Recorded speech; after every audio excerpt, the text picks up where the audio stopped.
Ambassador Kathera walked into the large white room. Her skin looked like clear glass with tiny lights inside. She was tall and moved like water flowing. Behind her came many different creatures from across the galaxy. The room had rows of chairs. Most aliens sat quietly and waited. The Mytharians folded their thin wings against their backs. Their eyes were big and round like marbles. The Brontox took up 3 chairs each because they were so huge. Their gray skin looked like rocks. The Whisper folk were almost invisible. People could only see them if they looked very hard. Then there were the humans. June sat in the front row but kept turning around to talk to the others. His black hair was messy from running his hands through it. He wore the standard blue uniform but had already rolled up his sleeves. "I think we should arrange the chairs differently," he said to he who sat behind him. "This setup is not good for group discussion." He shook her head. Her long hair was tied back neatly. She always liked things to be perfect. "The chairs are fine. We should focus on the briefing. But if we moved them into a circle," June continued, "everyone could see each other better." Tay laughed from the third row. He was the youngest human there and always found things funny. "June just wants to reorganize everything. Remember what he did to our dorm room?" Min sighed from her seat near the wall. She was quiet most of the time but very smart. "Can we please listen to the ambassador?" The other aliens stared at the humans. The Mytharians' antennae moved back and forth like they were confused. The Brontox made low rumbling sounds. Even the nearly invisible Whisper folk seemed to be paying attention to the human conversation. Ambassador Kathera cleared her throat. The sound was like small bells ringing. "Welcome to the Galactic Peace Corps," she said. Her voice was soft but everyone could hear it clearly. "You are here because your planets chose you to help solve conflicts across the galaxy." She pressed a button and words appeared in the air above them. The letters glowed blue and were written in many different languages. "These are our rules," she continued. "Every member must follow them. Rule 1. Never use violence during peace missions. Rule 2. Respect all cultures and customs. Rule 3. Work together as a team." The aliens nodded. This made sense to them. "Rule 4, the ambassador said, and her voice became more serious. "Never lie to people we are helping. Rule 5, always put the mission first." June raised his hand. "What if putting the mission first conflicts with respecting customs?" "That is a good question," Kathera replied. "We will discuss such situations in training." He raised her hand next. "How do we measure if we are working together well as a team?" Tay jumped in without raising his hand. "We could create evaluation metrics. Track our performance and see who contributes most effectively." "That is not a competition," Min said quickly. "That is just good organization." The 4 humans started talking to each other about the best ways to measure teamwork. Their voices got louder as they got more excited about their ideas. The Mytharian delegates' antennae started moving faster. A Brontok made a confused rumbling sound. One of the Whisper folk became completely visible, which only happened when they were very surprised. Ambassador Kathera watched the humans with tired eyes. She had seen this before. She pressed another button and new words appeared in the air. These words were bigger and colored red. "Article 847b, she read in a loud voice. The humans stopped talking and looked at her. "Human personnel are strictly prohibited from engaging in competitive activities, disputes, or friendly competitions with fellow human team members during active peace missions." The room became very quiet. June's mouth fell open. "But we were not competing. We were just discussing optimization." "Discussing what?" asked the Mytharian delegate. His voice sounded like music. "Making things work better," he explained. "We want to be the best team possible." "By being better than each other?" rumbled a Brontok. "No," said Tay. "By making each other better." Min nodded. "We push each other to think harder and work harder. That helps everyone." The aliens looked even more confused. The Whisper folk delegate spoke in a voice like wind through leaves. "Your species improves through conflict with each other?" "Not conflict," June said. "Competition. Friendly competition." "There is a difference?" asked the Mytharian. The humans looked at each other. Then they all started talking at once, trying to explain the difference between competition and conflict. Their voices got louder again as each one tried to give the best explanation. Ambassador Kathera held up her hand for silence. The lights under her skin pulsed brighter. "This," she said, pointing at the humans, "is exactly why we have Article 847b. She turned to address the whole room. In the past, human teams would become so focused on being better than each other that they forgot about the people they were supposed to help. They would spend more time competing with their teammates than solving the actual problems. The aliens made various sounds of understanding. The humans looked embarrassed. But, Kethera continued, this competitive nature is also why human teams often find the most creative solutions. When properly directed, it can be very useful. She smiled, which made her face glow softly. Your job during training will be to learn how to use your competitive instincts to help others, not to beat your teammates. June raised his hand again. So we can compete, but only against the problem we are trying to solve? Exactly, said the ambassador. The humans smiled at each other. This sounded like the best kind of challenge.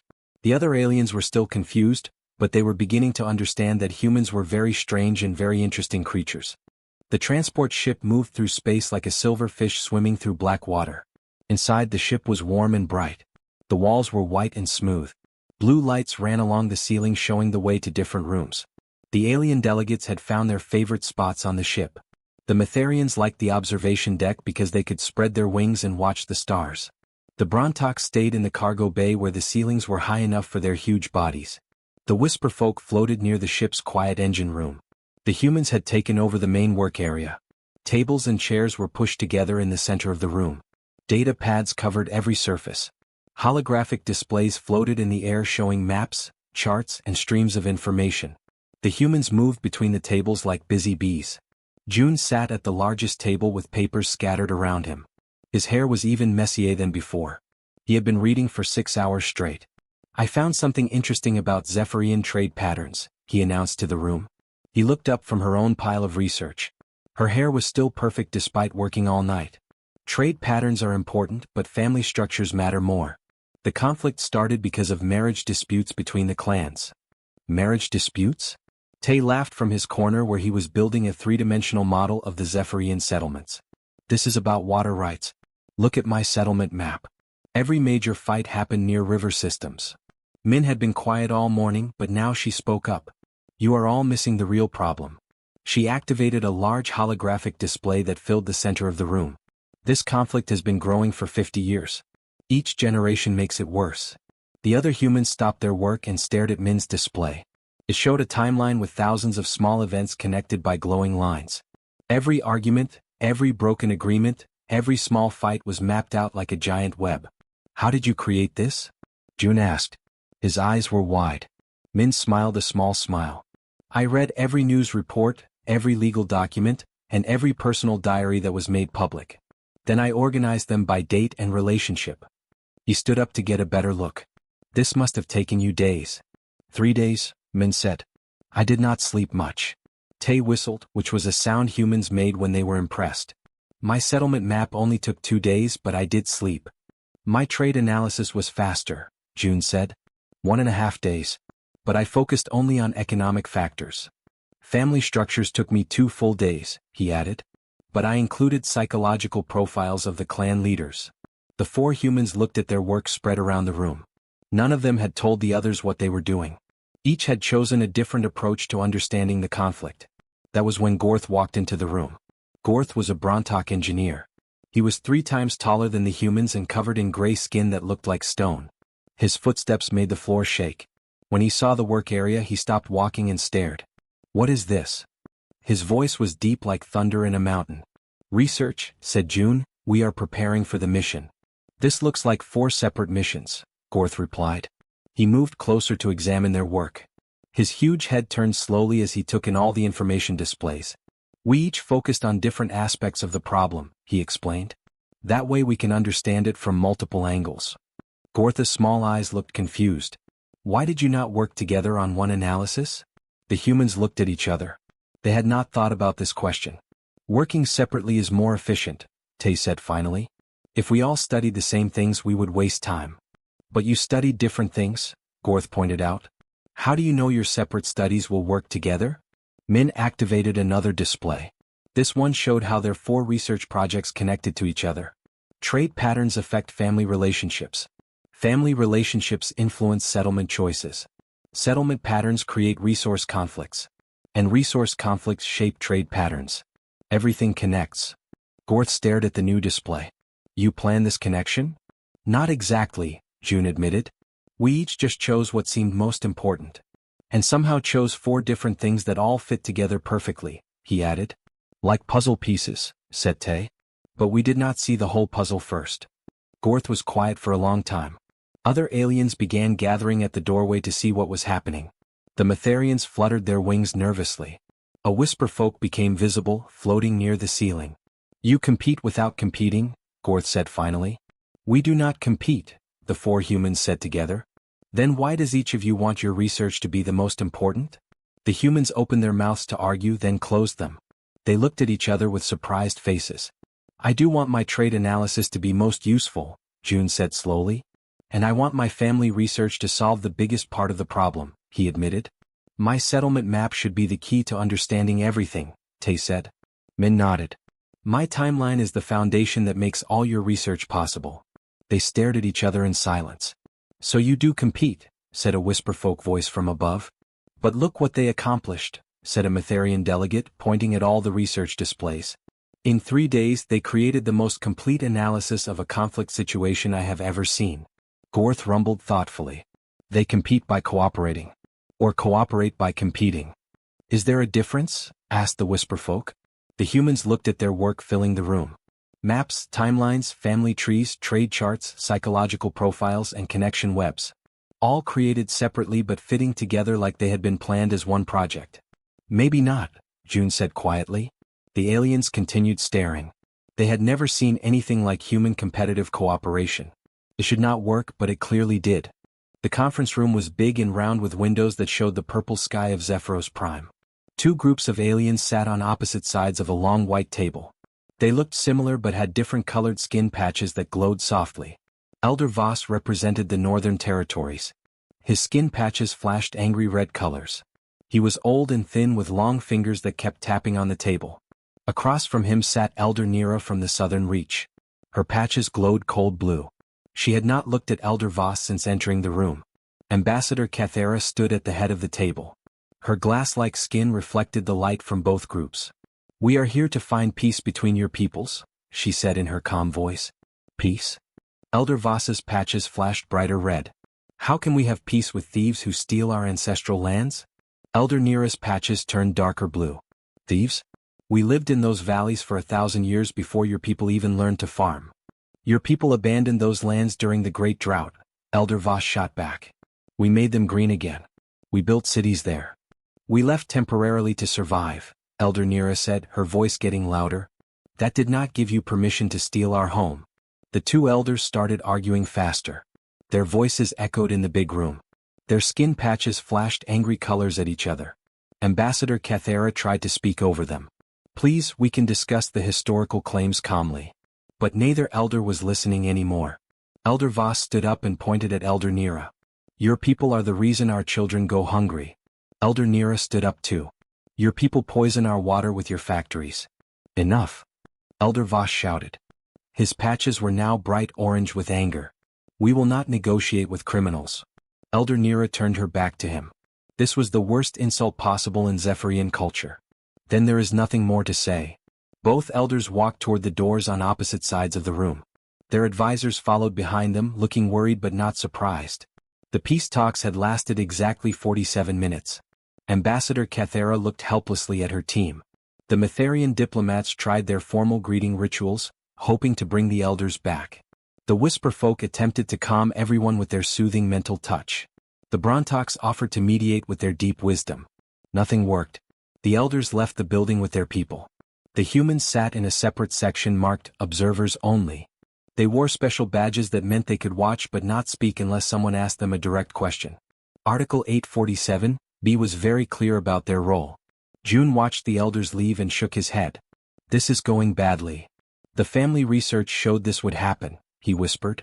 Both clans have too much pride to back down first. My settlement maps predicted this too, Tay added quietly. The resource conflicts are too deep. Min was studying her timeline display on a small pad. Historical patterns suggest violence will start within hours. As if her words had magic power, explosions began outside the windows. Bright flashes of energy lit up the purple sky. The building shook as blasts hit nearby structures. Alarms started making loud warning sounds throughout the conference center. Emergency situation. Ambassador Cathera called out. All non-essential personnel report to evacuation zones immediately. Through the windows they could see armed groups fighting in the streets. Some wore red clothing to show support for the northern territories. Others wore blue for the southern reach. Energy weapons fired in all directions. Buildings caught fire. The Metharians ran toward the evacuation shuttles, their wings spread in panic. The Brontox moved slowly but steadily toward safety. The Whisper folk disappeared completely. The humans sat in their observer section and watched the chaos outside. People are going to die, June said. Many people, he agreed, looking at the growing fires. The violence will spread to both settlements, Tay predicted, remembering his maps. The civilians have no protection. Min checked her timeline pad. If this follows historical patterns, the fighting will last for weeks, maybe months. They sat in frustrated silence. Outside, the battle was getting worse. Energy blasts hit a hospital building. Families ran through the streets carrying children. Ambassador Kathera rushed past them toward the command center. Stay in your designated area, she called over her shoulder. June stood up. Article 847b says we cannot compete with each other during peace missions. Right, said he. We have to stay here and watch. But, June continued with a small smile, it says we cannot compete with each other. It does not say we cannot compete to save lives. The other three humans looked at him with growing understanding. The rule prevents us from fighting each other, Tay said slowly. But what if we compete to help the most people? Or compete to stop the most violence, he added. Min was already standing up. Or compete to create the best solutions to end this crisis. They looked at each other with excitement in their eyes. I want to help the northern settlement, June declared. I understand their economic problems best. Then I will take the southern settlement, he replied. My family research will work better with their clan structure. I can work on stopping the militia groups, Tay said. My settlement maps show where they will attack next. Min was already moving toward the door. I will coordinate with the moderate leaders from both sides. My timeline shows which families still have influence. Wait, June called after her. This is not technically an official competition. Of course not, Min replied with a grin.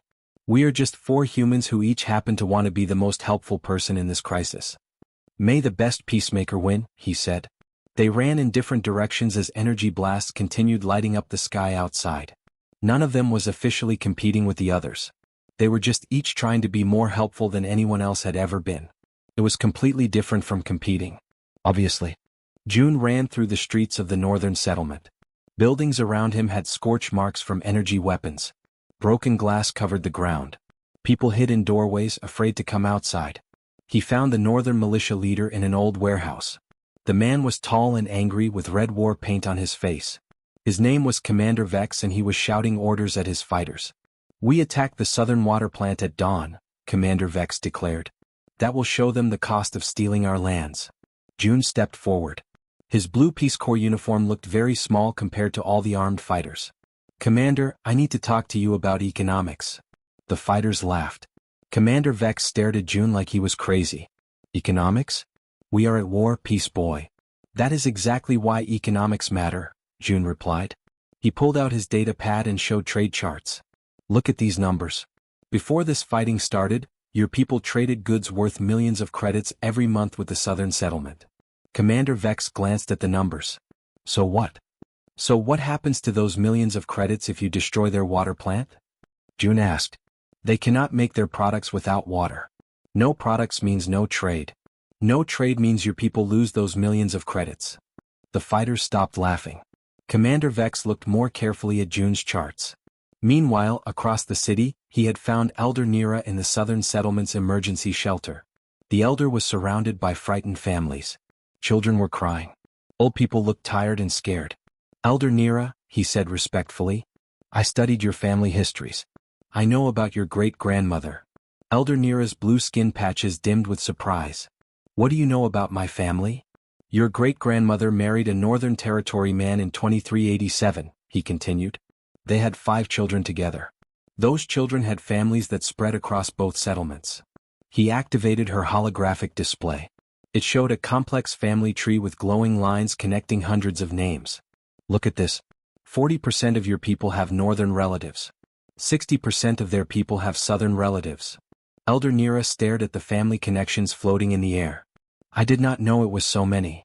When your militias fight each other, he said gently, they are fighting their own cousins. At the same time, Tay was running across rooftops in the industrial district. His settlement maps had predicted exactly where the violent groups would set up their weapon positions. He could see everything from up high. He used his communicator to call the Peace Corps emergency frequency. "Command, this is Tay. I can see 3 ambush points being prepared. If we redirect civilian evacuation routes, we can avoid the trap zones." Ambassador Kathera's voice crackled through the communicator. "How do you know where the ambushes are?"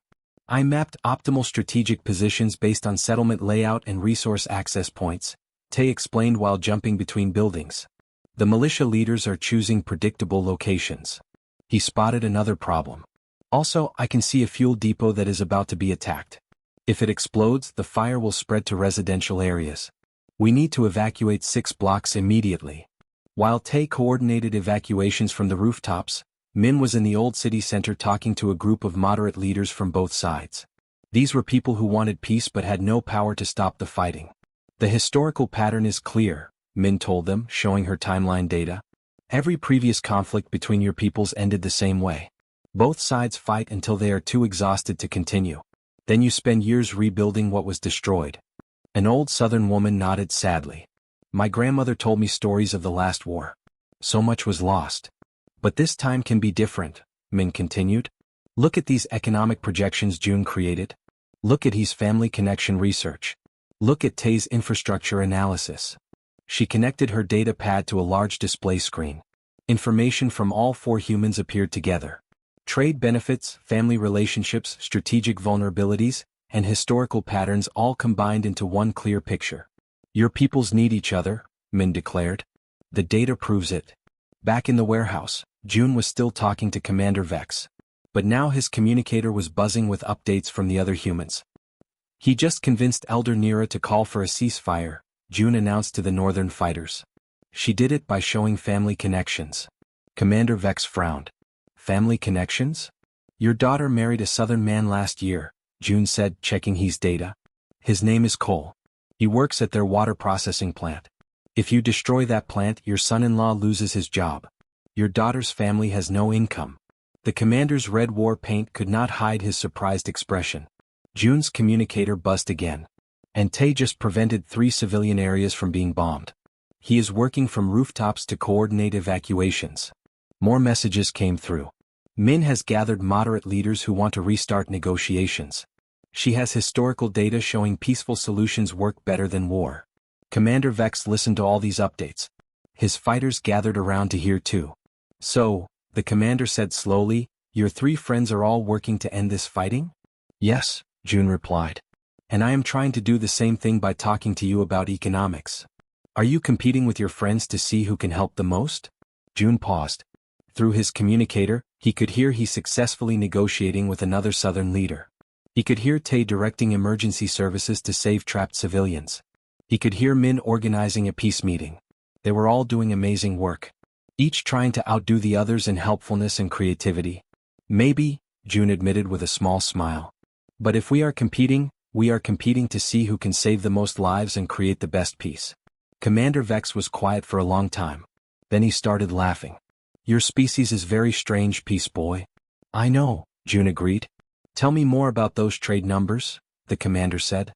6 months had passed since the crisis on Zephyros Prime. Ambassador Kathera stood in the Great Council chamber on the capital world. The room was huge with a ceiling that looked like the night sky. Hundreds of alien representatives sat in circular rows around her. The lights dimmed and a holographic display filled the center of the room. It showed the Zephyrian settlements before and after the peace mission. "The conflict on Zephyros Prime had lasted 50 years, Kathera began. Her glass-like skin glowed softly in the dim light. Every previous peace mission failed. The northern and southern settlements seemed impossible to unite. The display changed to show the old peace mission reports. Pages of failures filled the air above the assembled representatives. We sent our best diplomats. We tried formal negotiations, cultural exchange programs, and economic incentives. Nothing worked." Kathera's voice carried sadness. "The fighting always started again."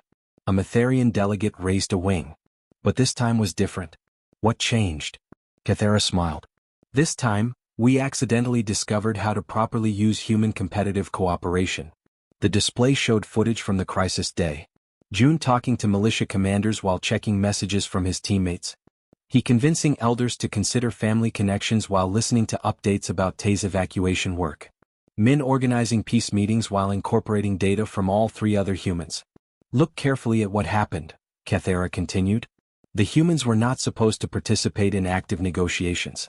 Article 847b restricted them to observer roles. Confused sounds came from various alien representatives. The Brontox rumbled thoughtfully. The Whisper folk became more visible as they paid attention. But when the crisis began, they found a way to help that technically did not break the rules, Kathera explained. They competed with each other to see who could be most helpful to the peace process. The display zoomed in on each human's activities. June's economic negotiations with the Northern militia. He's family connection research convincing Southern leaders. Tay's strategic analysis preventing civilian casualties. Min's historical data bringing moderate voices together. Each human tried to outdo the others in creative problem-solving, Kathera said. But their competition was focused on helping the Zephyrians, not on defeating their teammates. An elderly Vortak Council member leaned forward. This contradicts your previous reports about human behavior. Why did they not forget about the mission and focus only on competing with each other? Kathera had wondered about this for months. I studied all previous human peace missions. In every failed case, the humans competed over general things. Who was the better negotiator? Who had more successful meetings? Who got more credit in the final reports? She highlighted specific examples in the display. But on Zephyros Prime they competed over specific mission objectives. Who could prevent the most casualties? Who could create the best economic solutions? Who could find the most effective family connections? The difference was becoming clear to the assembled aliens. The Matharians' antennae twitched with understanding. Several Brontox made approving rumbles. When humans compete for general superiority, they lose focus on the actual problem, Kathera continued. But when they compete to solve specific aspects of a problem, their competitive nature becomes a powerful tool. She activated a new section of the display showing current conditions on Zephyros Prime. The northern and southern settlements had merged into one larger city. Trade flowed freely between the former territories. Children from both groups played together in new schools built where the fighting had been worst. The peace agreement has held for 6 months, Kathera announced. Trade between the settlements has increased by 300%. Interfamily marriages have doubled. There have been 0 violent incidents. Approving sounds came from around the chamber. This was the kind of success the Galactic Peace Corps rarely achieved. What do you recommend for future human teams? Asked the Vortak Council member. Kathera took a deep breath. I propose Article 847C to replace the old restrictions. New text appeared in the holographic display, written in multiple alien languages. Human personnel must be assigned to separate competitive problem-solving tracks to harness their unique collaborative competitive nature for maximum peace-building effectiveness, Kathera read aloud. She gestured and the display showed a new mission structure. Instead of restricting human competition, we give each human team member specific competitive objectives. One human competes to create the best economic solutions. Another competes to develop optimal social frameworks. A third competes to establish most effective communication strategies. The alien representatives studied the new structure. It looked completely different from traditional peace mission organization. Turn their competition into collaboration, Kathera concluded. Let them try to outdo each other in helpfulness rather than general superiority. 3 weeks later, the first mission using Article 847C launched toward the Rigel system. 4 new human peace specialists sat in the transport ship, arguing enthusiastically about their assigned competitive objectives. June had been given economic development targets. He was competing to achieve the best social integration results. Tay focused on infrastructure optimization goals. Min worked on historical reconciliation metrics. My economic development plan will definitely be more effective than your social integration work, June declared as their ship entered hyperspace. We will see about that, he replied with a confident smile. Social frameworks are the foundation of all lasting peace. Infrastructure matters more than both economics and social work, Tay interjected. Without good infrastructure, nothing else functions properly. Min looked up from her historical research. All of your work will fail without proper historical reconciliation. Past conflicts always return if not properly resolved. They argued for the entire 3-week journey to the Rigel system. Each trying to prove their assigned area was most important. each building on the other's ideas to create better solutions, each pushing the team to higher levels of creativity and effectiveness. Ambassador Kethera received their progress reports with growing amazement. The human competitive cooperation was working even better than on Zephyros Prime. Some things, she reflected, were worth changing old rules for. The arguing continued until they achieved complete success. Then it started again about who deserved the most credit. But now the galaxy understood that this was exactly how it should be.